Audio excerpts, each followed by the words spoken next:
thir tu zong zong te zava in chibai kabuk le vek cheu ni zanin hi July ni sari zan ania tunlai chu World Cup in mi chia ne boka World Cup lama khanin kanin sorbing le de uhlek dona ti chuanin kan hriat thewangin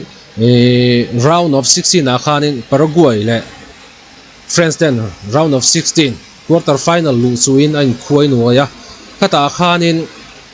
thil thleng duom lo tak mai in khel zo to nu lama khanin a thleng chho tlat me chu ange ani kan ti chuanin hei kan muang hianin France team captain Mbappe le Paraguay senator Galesti amrila ite hianin thu buai an nei tlat maya pen thu buai hi ti hianin Galesti amarila hianin ti hianin post aron siamang hianin English chun karon chialonga amizo varzon hian karon da mai dona tin Paraguay senator Galesti amarila ina Mbappe France team captain aron ken lol chungchanga hian Mbappe po ngoi mai thailovin aron changlet vele hal boka tin Triple F France Football Federation point an team captain hi an thoplat thu an ron soi ve boka World Cup mani sela kumin World Cup chu an changchia kan ti don nge Mizoram local football ang mai khanin PR te po kha an kan hunol maya eng po chu ni ta sela local football le nge World Cup te po hi an lo in thlau lu tuk lovani football a hi chuan an tran ana to maya ram mai ba ka veng ni to hi chuanin ni kan hriat theu kha Mizoram a ngei po PR te po kha ka in chua khum zak zel kha ania chu van chuanin he France team captain Mbappe le Paraguay senator Galesti amarila ite buaina chungchang chu hi han en ho don chin tiang ti hianin Paraguay senator hianin Galesti amarila hianin ti hianin France team captain Mbappe chungchang kha aron soita han chiar don chin nge Mizoram da don chin nge Galesti amarila chuanin Paraguay senator chuan Mbappe chungchang ti hianin asoini he mi mo hian thuziak dan tak ngial po ala zir lova anu hute tui nelovin coconut tui fopin Australia ani athil hriat le zir sang ber po zong out ho mang chau ani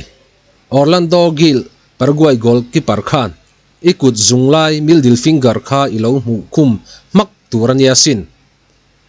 nam hnuai nung Cameroon mi thiam taka France mi ni tum hau sathut chapole melchia ani so kan zinga tam takin kan team kan dem ve da chun chu in khel zo a maya tak khan an chu chor lo kha ani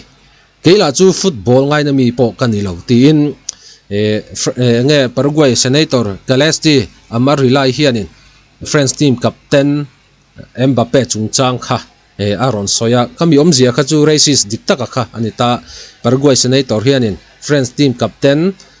Mbappe kha a musit hle ani ti kha thuzia manga kha na chiang khop me he lai mi hi thuzia chu anita hei hi voin lampang news a khanin aron viral na sakhop me in oi lo ni kha chuanin English news website sang ka han check ve hrim hrimula anni pani in kar hi ala al chaudon chau ni te poina lang tuna Mbappe hen eng tiang chen nga ron chan let ve ti kha han en ve le don taila hei anni pani hi an bo ruak te po hi ala lian chau hle na rin omatin ram le ram in hu sit na lama khanin Triple F France Football Federation kha chuanin angai mi maya angai thu tak khop mai chuan France lampang po hian voin lam khan press statement PR te po khan chu veng hal rup ani pui chho don khop mai le English chung an chiar lo meng amizo varzon bok hi kan ron da lenga English a chiar du kan om kha chuanin nge English news website sang kha lo check taula ta khan hu thei le chiar thei khan om vek ani chuan Mbappe point amarila hi changlet vein he senator hi mei cheten om tak le adin hun chel tlak ani lo thuin a changlet ve bok ani nang hi mei cheten om tak le idin hunang hi chel tlak ini lo he in el na chung zonga limna le zaom na ne na thlan tla khel ram Paraguay a hian IO tu te jing mi ini lo za na nei mi lovin mi clear racist awang hian khovel hian World Cup I players te lo thlin na ro pui tak tak te kha an thei ngil vek to phei chatling lo le lak lo tak ini na chia hi an mu to ani tin France team captain Mbappe hianin Paraguay senator kha aron chang let vele hal boka o kha an pani in kar boy na chu ani ta ti chuan ta hianin France lampang hianin triple F hianin voin vek khanin press release kha an ron nei vele nga la Mizoram yangin World Cup at ram ro pui tak te po hian PR hi chu an lo ngai thu tok ve hlen ni tur ni eng po chu ni ta sela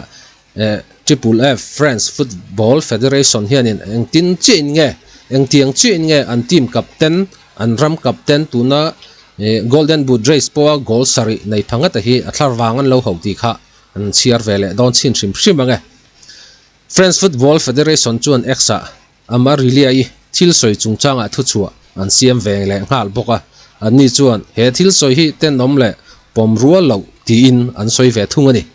France ram za lo na lian tak ani thu soin thu boy zia lu lawsuit file ngai an tum thu an soi bok ani triple F chuan he thil thleng hi ukil te pisa prosecutors office lama dananga ma an lak nan report voin lam khanin an the lu to boka ti chuan triple F chuan an ram captain chunga thil thleng hian thlop na an pek tlat thu kha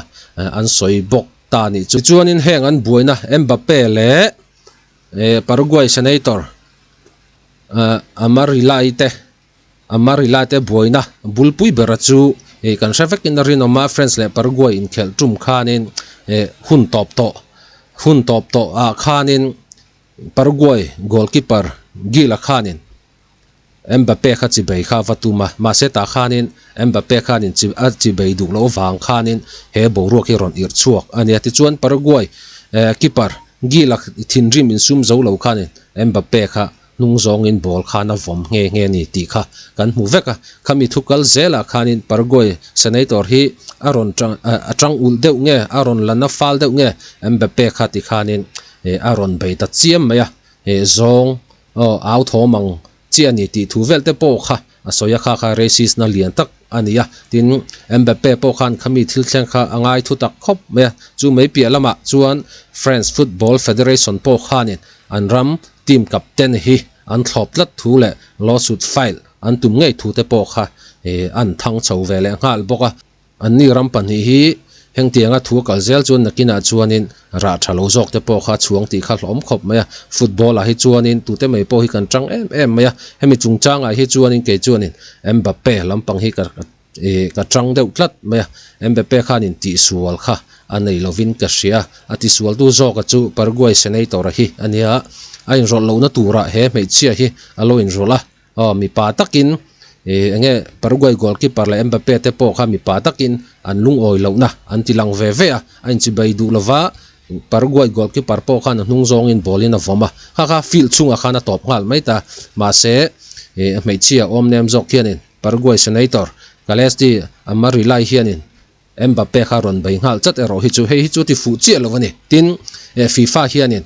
racist namin musit na vunrong in musit na hi ala serious maya France Football Federation hianin lawsuit file ngai khan tum si chuan he nu hian thiam lo chan kha chun a chung thu kha rip ve fu mai thei ni ti kha topna ta kan soite